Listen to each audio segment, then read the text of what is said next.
Vamos a abrir la Biblia en Romanos, capítulo 13, que comenzamos a ver la semana pasada en relación a el cristiano y la autoridad.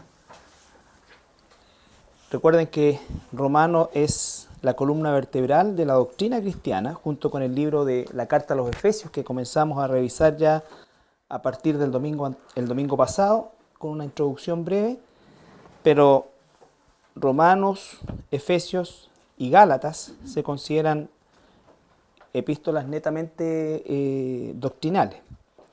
Y los primeros capítulos de Romanos son bien claros en relación a lo que nos habla acerca de los atributos de Dios, especialmente el tema de la soberanía y de la condición nuestra como seres humanos, perdidos por supuesto.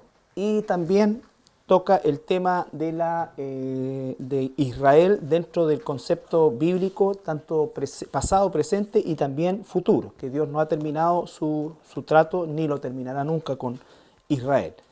Y ya en el capítulo 13 comenzamos, 12 y 13, nosotros ya comenzamos a ver, por así decir, el aspecto práctico de la doctrina. Y llegamos al capítulo 13, donde dice: sométase toda persona a las autoridades superiores, porque no hay autoridad sino de parte de Dios, y las que hay por Dios han sido establecidas. De modo que quien se opone a la autoridad, a lo establecido por Dios, resiste, y a los que resisten acarrean condenación para sí mismos. Porque los magistrados no están para infundir temor al que hace el bien, sino al malo. ¿Quieres pues no temer la autoridad? Haz lo bueno y tendrás alabanza de ella. Porque es servidor de Dios para tu bien. Pero si haces lo malo, teme, porque no en vano lleva la espada, pues es servidor de Dios, vengador para castigar al que hace lo malo. Por lo cual es necesario estarle sujetos no solamente por razón del castigo, sino también por causa de la conciencia. Pues por esto pagáis también los tributos, porque son servidores de Dios que atienden continuamente a esto mismo. Pagad a todos lo que debéis, al que tributo, tributo, al que impuesto, impuesto, al que respeto, respeto, al que honra, honra. No debáis a nadie nada, sino el amaros unos a otros, porque el que ama al prójimo ha cumplido la ley. Esa es la sección más extensa. Parte de ella la vimos la semana pasada, que tiene que ver con el hecho de sujetarnos nosotros como ciudadanos, como cristianos y como ciudadanos de este país en particular, sujetarnos a nuestras autoridades, independiente, por supuesto, de la calidad de las autoridades. Eso yo quiero que quede bien claro. Esto es lo que la Biblia dispone. No nos está pidiendo la opinión, ni esto es para debatirlo. La Biblia dice que nosotros tenemos que sujetarnos a las autoridades.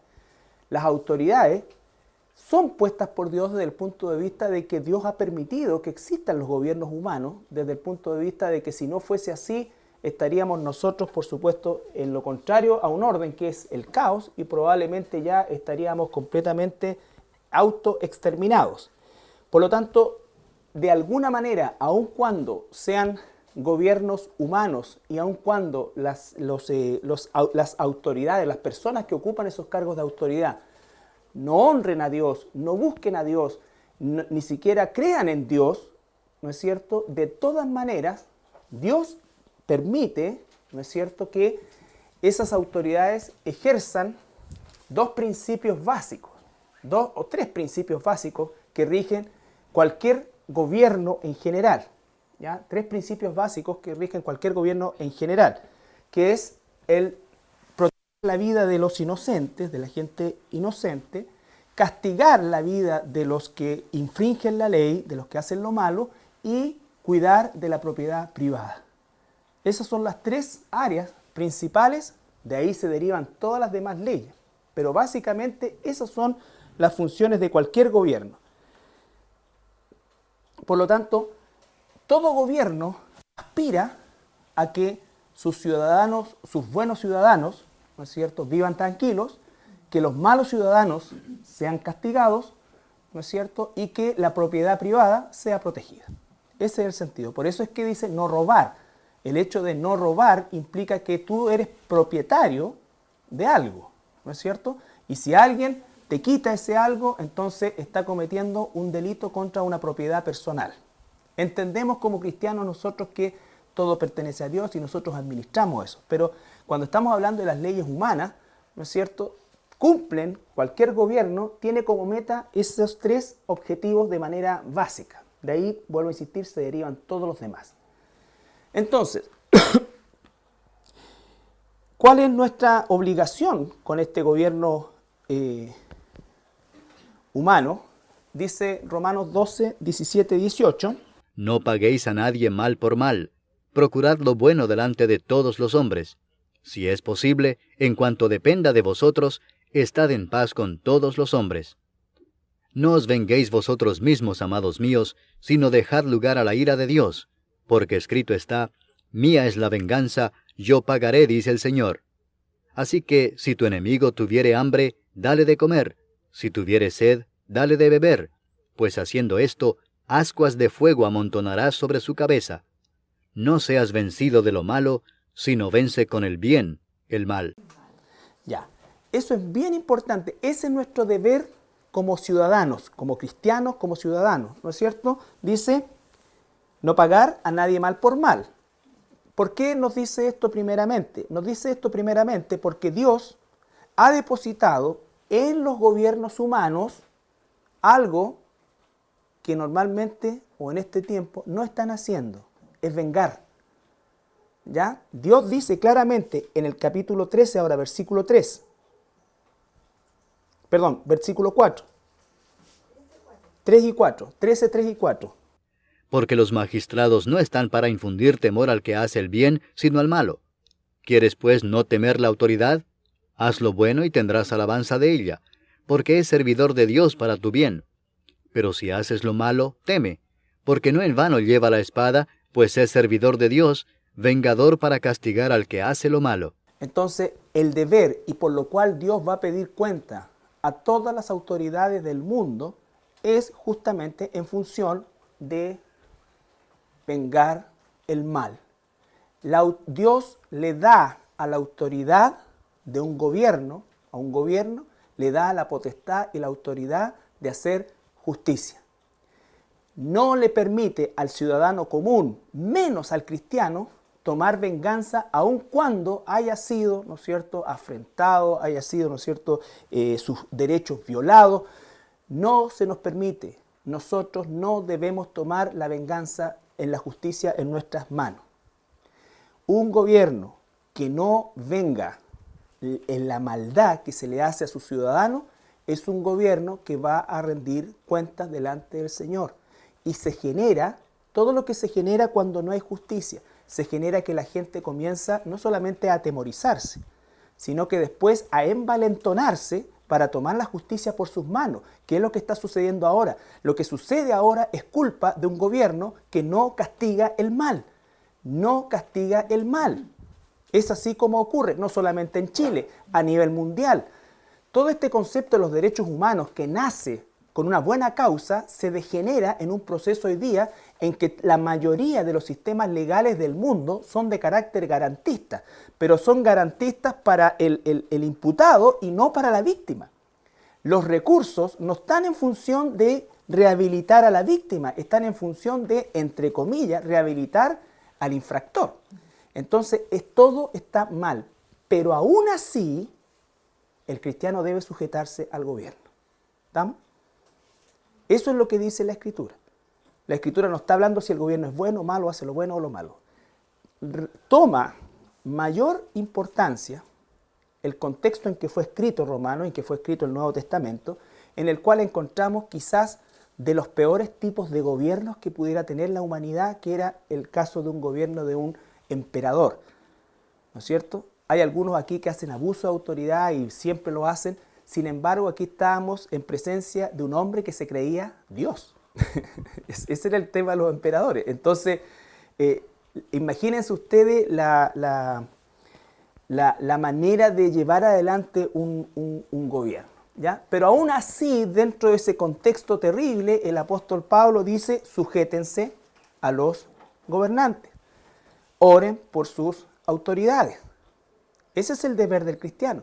¿Para qué? Para que podamos vivir nosotros quietos y reposadamente y poder expandir el mensaje del Evangelio. ¿Ya? Entonces, la justicia según Dios, o la forma de justicia que Dios impuso en la Escritura, y que era el modelo de justicia para todos los gobiernos del mundo, no solamente para Israel. Y todos los gobiernos del mundo, de alguna manera, se manejaron de esta forma hasta que apareció la democracia, que fue, entre comillas, una situación muy buena en un sentido, pero que trajo otros males,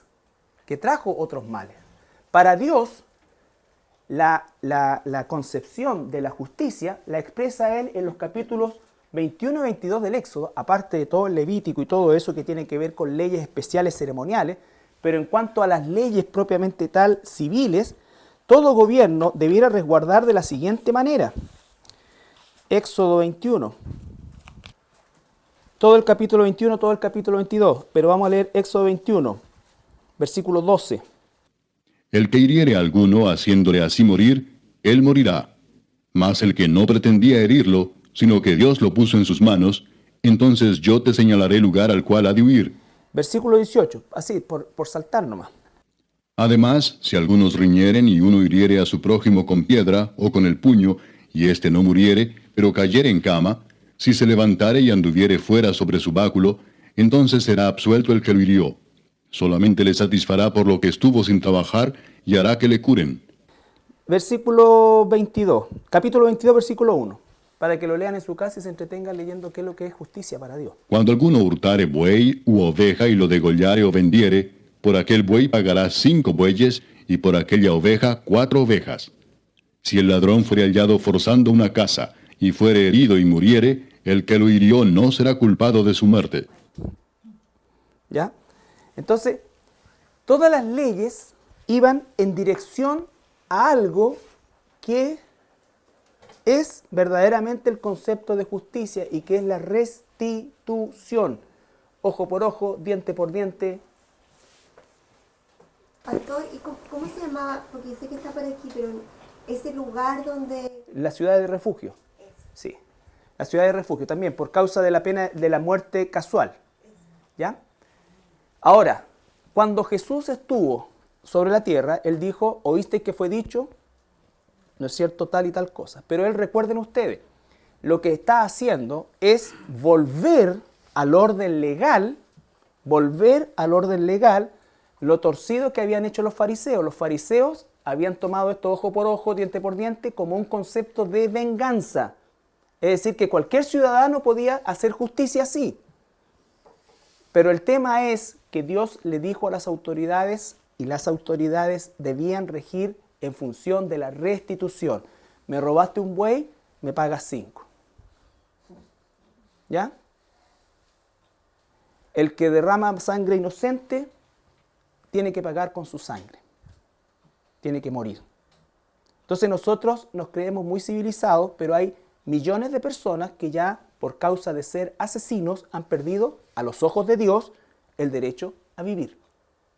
El derecho a vivir. La Biblia usa a lo menos 6 palabras para matar. Algunas de ellas. Por lo tanto, la pena de muerte es absolutamente bíblica y necesaria. Si alguien no está de acuerdo, tiene que pensar en que es frente a lo que Dios está diciendo. De hecho, los gobiernos en general no están de acuerdo.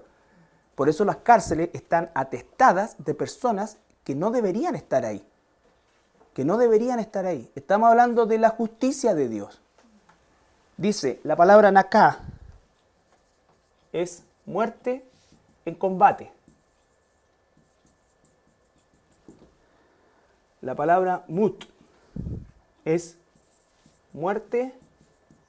¿Eso griego o hebreo? Hebreo, legal. La palabra ratsak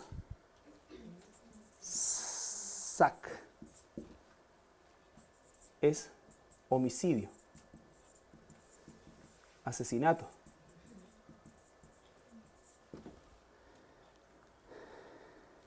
La palabra haraj, muerte por accidente, ya sea que alguien lo causó o que yo, trabajando en la altura, me caí y morí accidentalmente. ¿Ya? La tercera, ¿cómo se llama? Ratzak, K-J al final. Entonces, cuando los 10 mandamientos dicen no matarás, se está refiriendo no Ratzak.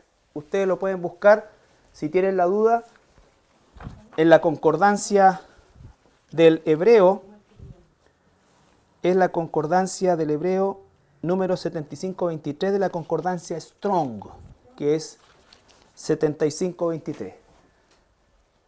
Entonces, cuando dice no matarás, la palabra que usa en el mandamiento es no cometerás homicidio.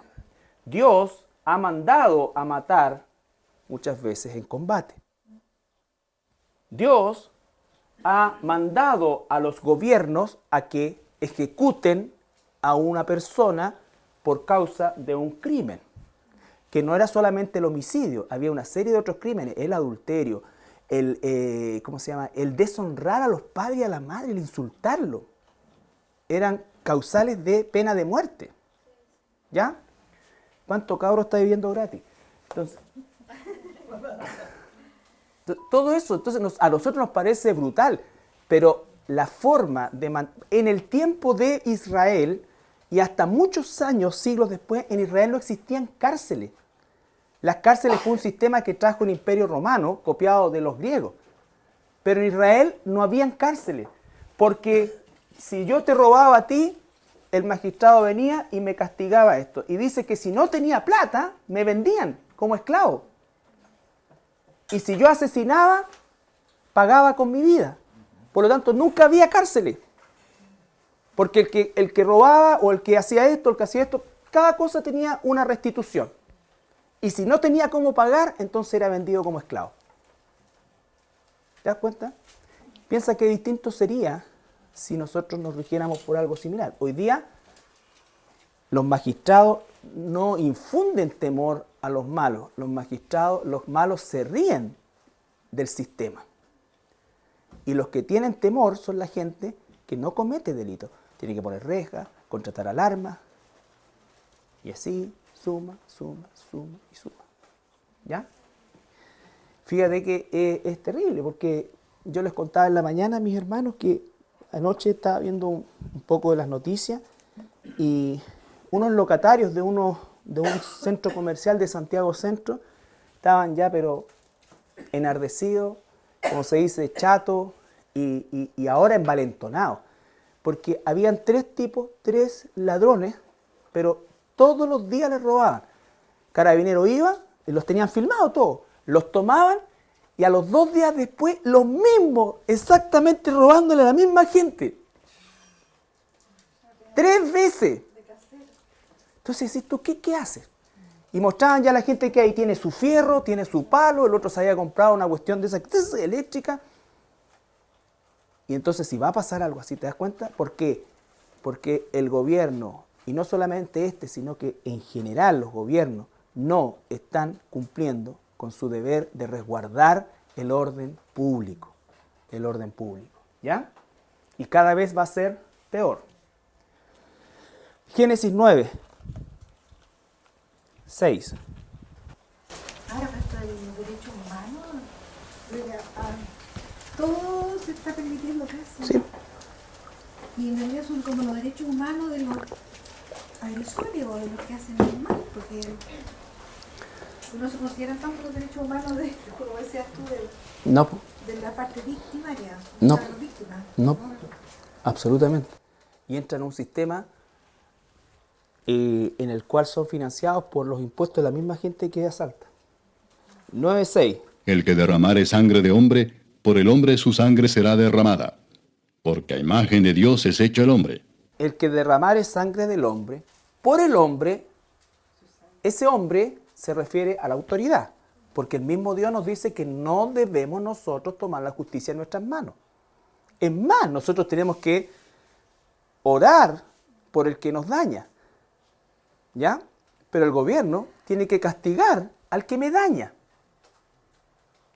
Eso es lo que tiene que hacer el gobierno. No lo está haciendo, Dios más al fondo del infierno los va a echar. ¿Se entiende? Entonces, por eso dice, no mía es la venganza. Y cuando él dice que el magistrado tiene la espada como vengador de la justicia también, significa que parte de esa venganza de Dios debiera realizarla el magistrado. ¿Me entiende? El magistrado. Entonces, el que derramare sangre de hombre, por el hombre, las autoridades, su sangre será derramada. Cuando Caín mató a Abel, Dios dijo, la sangre de tu hermano clama a mí por justicia. Clama a mí por justicia. La sangre de un inocente que muere a manos de un criminal, clama a Dios por justicia. Y Dios ha puesto al gobierno o a los gobiernos para que sacien esa justicia. Si no lo están haciendo, eso se acumula en su cuenta en contra. Exactamente, los abortos. Todo eso. Dios dice, aborrece Jehová, aborrece las manos que derraman sangre inocente. Y Dios es bien claro en eso. ¿Me entiende? Nosotros, vuelvo a insistir, tenemos un sentimentalismo espantoso en relación a que, y la justicia era rápida. Obviamente si tenías un gallo 3 años en un proceso, y a los 3 años le enseñaste a comer, a esto, lo rehabilitaste, todas estas cosas, y después al tercer año sale el resultado del juicio, bueno, ahora es menos, ahora se supone que es más rápido. Pero así pasaba. Esto era rápido. La justicia tiene que ser rápida, tiene que ser oportuna. ¿Ya? Bien. Mateo capítulo 26, versículos 51 al 52. Mateo. Aquí Jesús practica completamente la ley que sigue vigente en el Nuevo Testamento. Cualquiera podría decir, ay, pero eso es de Génesis nomás. No, Jesús la confirma. Capítulo 26, versículos 51 y 52. Pero uno de los que estaban con Jesús, extendiendo la mano, sacó su espada, e hiriendo a un siervo del sumo sacerdote, le quitó la oreja. Entonces Jesús le dijo, vuelve tu espada a su lugar, porque todos los que tomen espada, a espada perecerán. A espada perecerán. Y en el otro evangelio dice, lo complementa, ¿no es cierto? Dice que el siervo se llamaba Malco, y el de la espada era Pedro, ¿no es cierto? ¿Y qué hizo Jesús cuando le cortó la oreja a Malco?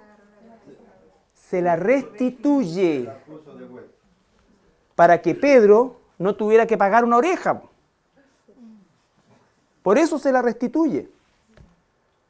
Si Pedro mata a Malco, Jesús tendría que haber resucitado a Malco para que Pedro no fuera y muriese de la misma manera. ¿Me entiende? Por eso es que le restituye la oreja. No solamente por un acto de misericordia, sino que es para cumplir, ¿no es cierto?, y proteger también legalmente a Pedro, porque la ley de la restitución seguía, oreja por oreja. Me cortaste la oreja, te cortan la oreja. ¿Ya? ¿Qué dice? Por eso también es cuando, al contrario, esto del pecado que dice que si tu mano dice te es ocasión de, no sé, de caer, mejor córtatela. O sea, cosa que esa mano ya no robe más, supongamos. No. También es una forma, una figura, digamos, de lo contrario, porque de repente tenemos, hay debilidades, pecados más, que se notan más. Claro, pero estamos hablando en el contexto el contexto espiritual, por supuesto, a nosotros nos dice que hay muchas cosas que son, y algunas cosas que son, no muchas en realidad, algunas cosas que son de carácter figurativo porque estamos hablando del plano espiritual. Pero cuando estamos hablando del plano legal, es textual, ¿no es cierto? Entonces, como ciudadano me falta primero. Ahí, Tito 3:1. Entonces, el deber del gobierno, cualquiera sea, debe ser proteger al ciudadano bueno, castigar al ciudadano malo y proteger la propiedad. Proteger la propiedad. ¿Ya? Proteger la propiedad legalmente conseguida y todas las cosas, proteger su casa, sus cositas. Me acuerdo a mí cuando me entraron a robar, ya se le he contado muchas veces, se llevaron mi televisorcito, se llevaron en ese tiempo ¿cómo se llama? No era ni DVD, pues no, ¿por qué lo que era? El Betamax, esa cuestión, ¿ya? Se llevaron las chucherías de la Adriana y perdieron porque eran pura fantasía. Y no me hago un par de cosas más. Ya, bueno, uno hace la denuncia, va a los carabineros, después hace la denuncia y todo. Y al tiempo después llamaron a la casa, que ya habían pillado unos cabros de una banda que operaba por ahí en la Villa Línea. No me acuerdo cómo se llamaba. Bueno, ya, y listo, que estaban ya puestos a disposición de los tribunales, ya, y mi tele, y mi Betamax. Y a mí qué me importa que lo hayan pillado si van a salir al otro río. ¿Quién me devuelve esas cosas? No hay justicia. No hay justicia. Ahora, si a esos los pescaran y los hicieran trabajar, ¿no es cierto? Como era en el caso del sistema penitenciario, originalmente el sistema penitenciario nació con una idea, ¿no es cierto?, de rehabilitar por medio del trabajo. Es decir, que aquellos que habían infringido la ley pagaran con trabajo a la comunidad la falta hecha. Pero hoy día tenemos centenares de vagos y delincuentes metidos en las cárceles haciendo verdaderas escuelas del crimen. ¿Es culpa de ellos? No, es culpa del sistema. Es culpa del sistema, es culpa de las hormonas de los que hacen las leyes. Es culpa del sentimiento de culpa por la misma corrupción que hay en los sistemas gubernamentales. ¿Ya? Entonces, esa es una cosa que es absolutamente así. Entonces, es el sistema que debiera funcionar, guardando, por decirlo de alguna manera, la dignidad de quien está en esa condición, no faltando eso, pero que trabajaran para poder pagar eso. ¿Me entiendes? La construcción de carreteras, de caminos, de todas esas cosas debiera estar en manos de ellos. Limpieza, todo. Y vigilado. Te arranca y te llega. Entonces, no se quiere, entonces nunca va a haber posibilidad de rehabilitación. Porque ya la idea de restitución, de pagar por lo hecho, no existe. No existe. ¿Ya? No existe. Entonces, el sistema es muy malo. Sin embargo, Dios dice en Tito capítulo 3, versículo 1 y 2. Recuérdales que se sujeten a los gobernantes y autoridades, que obedezcan, que estén dispuestos a toda buena obra, que a nadie difamen, que no sean pendencieros, sino amables, mostrando toda mansedumbre para con todos los hombres. Ya, entonces nos dice que nos sujetemos. ¿Ya?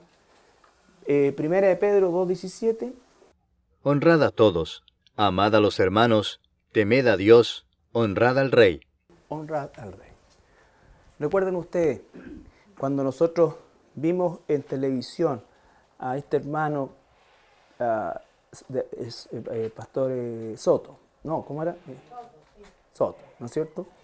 Él, aunque lo que dijo probablemente, y de hecho es verdad, la forma que lo hizo viola completamente el principio de Dios. Aunque la autoridad sea malísima, la persona, nosotros respetamos el cargo. ¿De acuerdo? El Señor se lo dijo exactamente igual que en el ejército. Tú saludas el rango, no a la persona. ¿Ya? Y esto necesita ser bien claro en nosotros. Cuando en un país un mocoso de 16 años, ¿no es cierto?, tiene de cabeza al ministro de Educación, ese mocoso está bajo una familia, está en la enseñanza media, y vamos a ver si nos reunimos con el ministro, pero ¿de qué estamos hablando? O sea, ¿a dónde hemos llegado?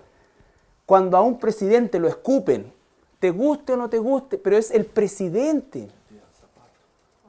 ¿Me entiendes? Cuando a una ministra le tiran un vaso de agua y la sacan cero, nadie castiga eso. Entonces significa que estamos bajo el espíritu del antinomos, anti todo lo establecido, toda la justicia, todo lo que es autoridad, que se lo han ganado, entre comillas, hablando socialmente, Claro que sí, pero un cristiano no puede ni celebrar eso, ni imitar eso, ni tampoco validar eso. Yo no puedo validar a un hombre que va y encara casi para pegarle a un diputado de la República, a un senador de la República. ¿Te das cuenta? Estoy en absoluto desacuerdo con el senador, en absoluto desacuerdo, pero no es la forma. No es la forma.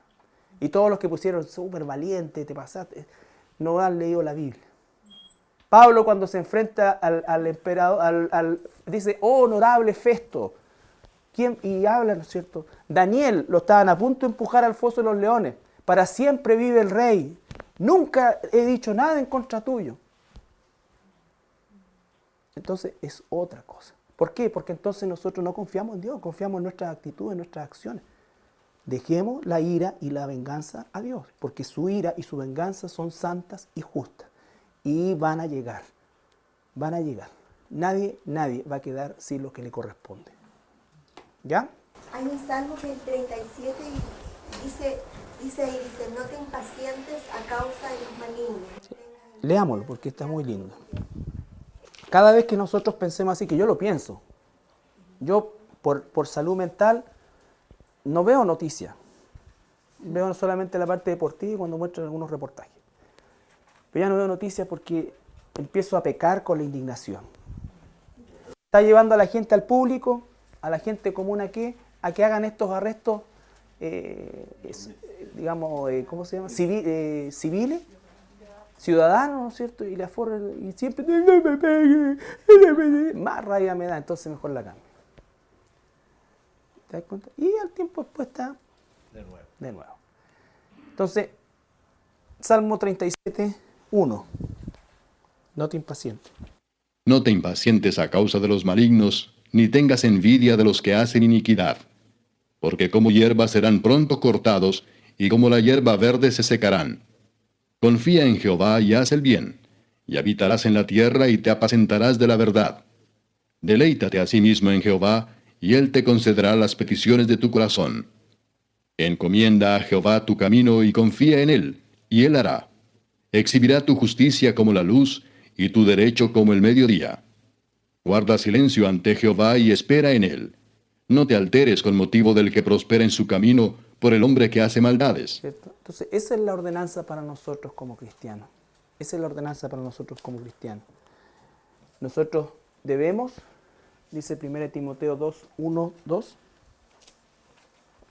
debemos respetar a nuestras autoridades. Exhorto ante todo a que se hagan rogativas, oraciones, peticiones y acciones de gracias por todos los hombres, por los reyes y por todos los que están en eminencia, para que vivamos quieta y reposadamente en toda piedad y honestidad. Entonces nosotros dice que tenemos que orar. ¿Por qué? Porque si oramos por la paz de la ciudad, para que vamos a tener mejores posibilidades de expandir y vivir nuestra fe. Cuando aún no sea así, entonces la única forma en que un cristiano se pone delante de un gobierno y sin faltar el respeto a la autoridad, ¿no es cierto?, no cumple esa ley, entonces solamente cuando esa ley impide la expansión del Evangelio o nos obliga a hacer algo que es completamente pecaminoso. ¿Ya? Les pongo un ejemplo. Va a llegar el momento en que el aborto va a ser legal. No solamente el terapéutico que se practica desde siempre en este país, sino que todos, por cualquier causa. Hay muchas enfermeras que son hermanas nuestras, hay algunos médicos que son hermanos nuestros, ¿no es cierto? Doctores y doctoras. ¿Qué va a pasar cuando a ellos, trabajando en el servicio público, le exijan hacer un aborto? Les pongo el caso de mi hermana es matrona, y a ella le llegó el programa de la píldora el día después. Y ella puso su cargo a su disposición y dijo, yo no voy a entregar esta píldora. Tenéis que asumir, porque cuando tú haces la voluntad de Dios, no creas que entonces el ángel de Jehová te va a abrir las puertas. No, probablemente te va a costar el puesto, probablemente te va a costar, en el caso de los cristianos, muchas veces la vida en la antigüedad. Entonces, pero tenemos que estar dispuestos a pagar el precio. Pero sufrimos por hacer el bien, no por hacer el mal. ¿Me entiendes? ¿Qué va a pasar el día de mañana cuando vengan dos homosexuales o dos lesbianas a la iglesia y digan somos cristianos? Entonces, porque hay muchos que se llaman cristianos y viven en esa condición y dicen queremos que usted nos case. Y yo le voy a decir no. Entonces yo voy a decir, bien, van a salir de acá, van a ir al Ministerio Público, van a estampar algún tipo de denuncia y seguramente después se va a abrir algún proceso, esa cuestión va a pasar. Entonces uno tiene que asumir la responsabilidad, o sea, tiene que asumir las consecuencias de hacer la voluntad de Dios. En ese y solamente en esos casos. Y nos vamos a ver enfrentados a eso. Una juez civil muy antigua de aquí del Ministerio del Registro Civil, eso, gracias, ella dijo, el día que venga una pareja homosexual a casarse, yo no los caso y me retiro. Entonces es una opción que tú tienes. ¿Cómo es que el cristiano ejerce su derecho? En esa manera. Piensa tú, las autoridades del mundo evangélico, como por ejemplo el pastor Emiliano Soto, lo conversábamos también en la mañana, él se abroga o se atribuye la representación a lo menos de todos los pastores de Santiago, del área metropolitana. Él es y le dio el apoyo acérrimo a Bachelet, ¿no es cierto? Él y su camarilla, ¿no es cierto?, de otros obispos y demás títulos nobilitarios que se colocan, apoyaron a Bachelet, pero incondicionalmente. Ellos sabían que este sistema iba para el aborto, iba para todas esas cuestiones, la eutanasia, todo eso. Pues bien, entonces, algunos de ellos, junto a otros más, también parte del apoyo del mundo evangélico a la presidenta, después están protestando contra el aborto en la Plaza de la Constitución. ¿Te das cuenta? Entonces, por eso es que todo este tema de las marchas y todo esto, que puede tener súper buenos fines, pero no es un sistema bíblico. El cristiano debe ser sal y luz donde está.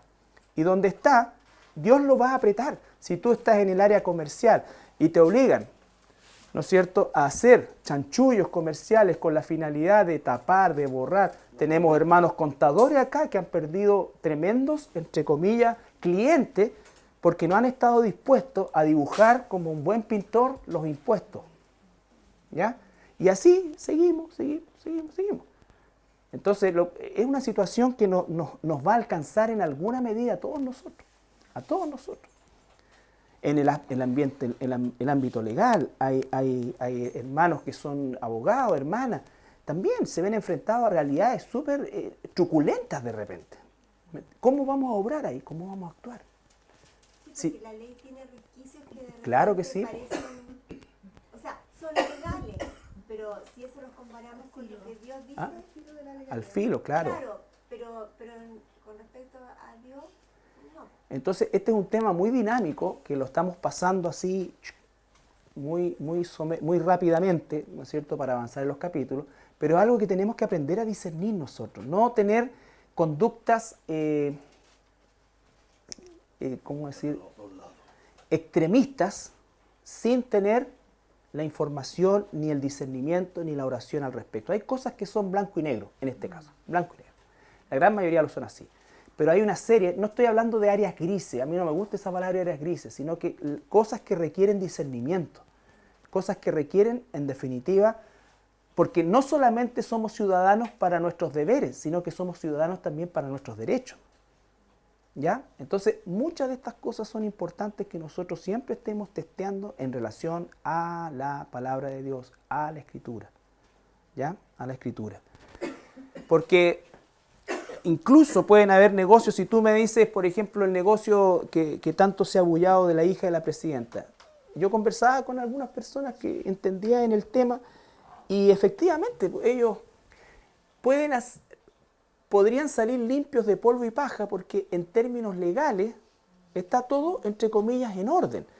Pero hay aspectos morales que vamos a ver si se toman en cuenta, ¿no es cierto? Como tráfico de influencia, otras cosas que además están penalizados de alguna manera, pero no son comprobables. O sea, hay 2 o 3 aspectos que se podrían usar. Pero la cosa va como para que no pase nada, aparte del escarnio público. Entonces un cristiano podría pensar, mira, esto es legal, pero recuerden que la legalidad muchas veces tiene mucho de inmoralidad. El matrimonio homosexual va a ser legal, el aborto va a ser legal. ¿Ya? Entonces, son aspectos que nosotros tenemos que considerar. Y por último, el 13:7 de Romanos, ¿lo recordamos? ¿Ah? Claro. Claro, porque toda la gente que está con pobreza Sí. Es una cachetada en la cara, claro. 6 y 7.